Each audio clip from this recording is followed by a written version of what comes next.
Bonjour à toutes et à tous, je vous remercie beaucoup d'être là aujourd'hui pour le 27e épisode de ma chaîne YouTube. J'espère que vous allez bien. Aujourd'hui, on se retrouve pour parler de l'enfant, victime de violence. Plus j'avance dans ma réflexion, plus j'avance dans ma pratique psychothérapeutique, plus j'avance dans mes recherches, plus je me rends compte qu'en fait, la vraie problématique pour moi aujourd'hui tourne autour des enfants qui sont victimes de violence.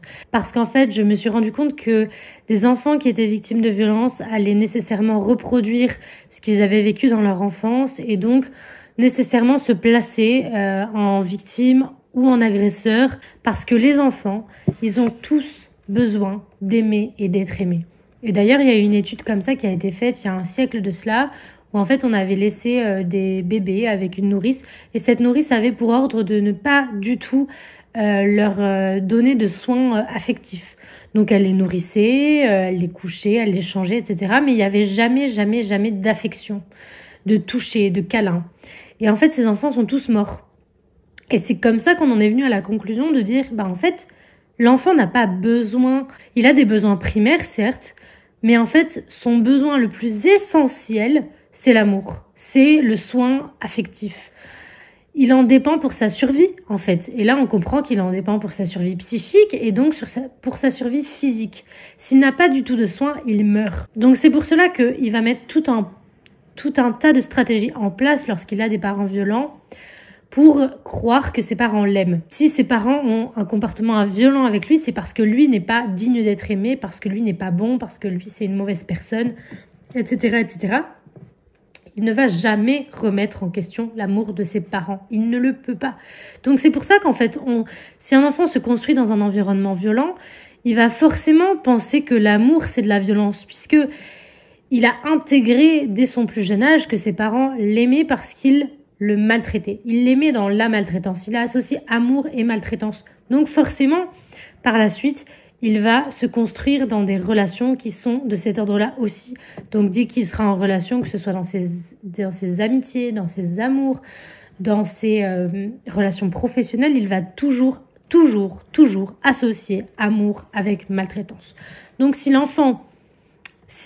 l'adulte, l'adolescent, est maltraité, c'est qu'il est aimé. Point. Ça s'arrête là. Et c'est pour ça que pour moi, c'est une évidence d'une logique imparable que si on commence à véritablement protéger les enfants des violences, à les sortir d'un système familial violent pour les mettre dans un environnement social qui leur permette de s'épanouir et de vivre dans un environnement où il y a de l'amour véritable, eh bien, à ce moment-là, on arrête de perpétuer en permanence les violences.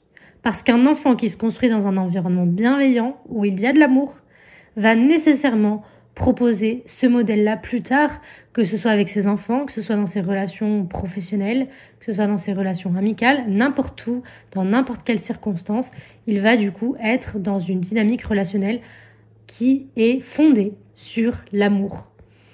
Les patients qui viennent me voir, nécessairement, il y a quelque chose dans l'enfance et en fait, ça bloque tout le processus. Ça bloque le présent de la personne, ça bloque ses projections dans le futur parce qu'en fait, elle est bloquée, elle est arrêtée dans son passé. Elle est encore victime des personnes qui l'ont violentée. Elle subit encore leur emprise. Malgré elle a beau faire absolument tout ce qu'elle veut, cette personne. Tant qu'elle ne traite pas profondément ce qu'elle a vécu enfant, c'est mort, elle sera bloquée à vie. Et c'est pour ça que pour moi, non seulement c'est hyper important de protéger les enfants lorsqu'ils sont dans un environnement familial violent, mais c'est aussi super important en tant qu'adulte d'aller voir ce que l'enfant qu'on a été a subi enfant. Et de le soigner, cet enfant. Parce qu'en fait, on parle souvent de l'enfant intérieur et tout ça, et ça peut parler ou ne pas parler. Moi, je pense que cet enfant-là, il a souffert lorsqu'il a été violenté, et qu'en fait, c'est vraiment le mettre sous le tapis, ne pas le reconnaître, le mettre sous silence, que de dire « on s'en fout, on avance quand même ». Et en fait, cet enfant-là, vous avez beau faire ce que vous voulez, il bloquera tous vos projets parce qu'en fait, vous ne voulez pas l'écouter, vous ne voulez pas le reconnaître, le considérer à sa juste valeur. C'est un enfant qui a souffert, qui a subi, qui a été malmené, maltraité, pas respecté, qui a été pas considéré, qui a été nié dans ses besoins les plus profonds d'amour. Et vous ne pouvez pas juste le mettre sous le tapis, le mettre sous silence et avancer comme si de rien. C'est pas possible parce que cet enfant, il a besoin d'être reconnu, d'être remis à sa juste place, d'enfant qui a souffert, d'être entendu dans sa souffrance. Il a énormément de choses à vous transmettre, cet enfant. Il a beaucoup de colère, souvent, il a beaucoup de tristesse. Il a vécu beaucoup de douleur, beaucoup de souffrance. Il a souvent été très seul. Il s'est souvent senti vraiment abandonné, pas protégé par ses pairs. Et c'est essentiel que de reconnaître la souffrance qu'il a subie. C'est essentiel de reconnaître le mal-être profond dans lequel il est encore, parce que tant que vous ne voulez pas le reconnaître, eh bien, cet enfant vit encore à travers vous. Il vit encore à travers l'adulte que vous êtes, et c'est ça qui vous empêche d'avancer et qui vous bloque dans toute votre vie. Aujourd'hui, il est essentiel pour moi que vous vous asseyez et que vous reconnaissiez par le biais d'une lettre, par le biais d'un discours avec lui. Vous pouvez vous installer dans un fauteuil et imaginer qu'il est en face de vous et que vous lui parlez, que vous lui exprimez en fait tout ce qu'il a pu subir, que vous reconnaissiez en fait sa souffrance en disant tous les faits qui vous sont arrivés, tout ce que vous avez subi, tout ce qui a été difficile pour vous, toutes les émotions que vous ressentez aussi. Parce que j'ai aussi énormément de personnes qui sont que dans leur tête, qui sont que dans leur mental, qui sont que dans leur discours intérieur, dans un flot de paroles qui finalement n'est pas aidant pour cet enfant, parce que cet enfant, en fait, il a sûrement juste besoin de pleurer, il a sûrement juste besoin de crier, il a sûrement juste besoin d'avoir des émotions, en fait. Il a juste besoin qu'on entende qu'il a des émotions et que ces émotions, elles doivent être traversées, elles doivent être accueillies pour pouvoir lui laisser la place qui lui revient. Aujourd'hui, vous êtes l'adulte que vous êtes parce que cet enfant a subi des violences qu'il a subies. Ces violences font aussi partie de vous, font aussi la personne que vous êtes. Et donc, c'est important de reconnaître cet enfant parce que c'est aussi lui dire que c'est grâce à lui aussi que vous en êtes là où vous en êtes. Même si c'est super dur, même si ce que vous avez vécu a été atroce, horrible, il n'empêche quand même que si vous êtes cette personne-là aujourd'hui, c'est parce que il a été à un moment donné là, qu'il a souffert, qu'il a subi des violences, et qu'il a eu des émotions, qu'il s'est protégé comme il a pu aussi.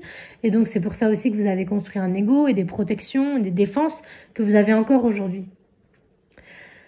Donc, vous mettre face à votre enfant intérieur et lui dire « Je reconnais que tu as souffert, mais je reconnais vraiment que tu as souffert. C'est-à-dire que je suis prête même à accueillir la souffrance que tu as à l'intérieur de toi. Je suis prête à l'entendre, à la ressentir, à la ressentir de nouveau en fait, parce qu'elle est bloquée. Aujourd'hui, elle est bloquée. Mais c'est vraiment accueillir cet enfant comme un cadeau qui vient vous dire certaines choses qui ont besoin d'être entendues et que vous puissiez apprendre à vivre avec ce que vous avez vécu, accepter votre passé comme quelque chose qui a été là, qui a été douloureux, mais qui aujourd'hui n'est plus. Parce que le passé, c'est passé et ça ne reviendra pas en fait. Et maintenant, il est temps que vous avanciez dans votre présent et dans votre futur, que vous fassiez de nouveaux projets, que vous soyez dans une vie qui vous convienne véritablement. Mais pour ça, ça passe déjà par une acceptation de ce qu'on a vécu. Et ce qu'on a vécu fait aussi partie de nous, fait aussi qu'aujourd'hui, vous en êtes là où vous en êtes et que vous êtes la personne que vous êtes. Donc, c'est aussi important que ce que vous vivez dans le présent. Mais c'est juste se dire, ok, maintenant, le passé, c'est passé, c'est accepté et j'avance. Voilà, j'espère que cet épisode vous a plu. Je vous invite à l'aimer, à le partager autour de vous. Et je vous dis à très bientôt pour un nouvel épisode.